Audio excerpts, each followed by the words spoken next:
ইসরায়েলের কেন্দ্রীয় অঞ্চলে ইরান থেকে ছোড়া একটি ক্ষেপণাস্ত্র সরাসরি আঘাত হানার পর গোটা এলাকায় এক হৃদয়বিদারক পরিস্থিতির মুখোমুখি হয়।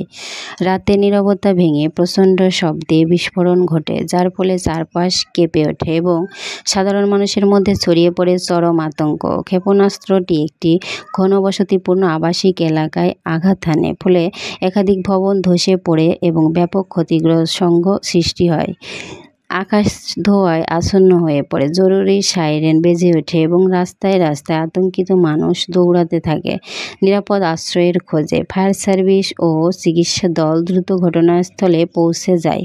আহতদের উদ্ধার করে হাসপাতালে নিয়ে যাওয়া শুরু হয়। হাসপাতালগুলোতে জরুরি অবস্থা ঘোষণা করা হয় এবং রক্তদানের আহ্বান জানানো হয়। স্থানীয় গণমাধ্যমে ধ্বংসপ্রাপ্ত ভবন, আগুনে পুড়ে যাওয়া যানবাহন ও ধোঁয়ার কুণ্ডলিতে মোড়ানো আকাশের ছবি ছড়িয়ে পড়ে।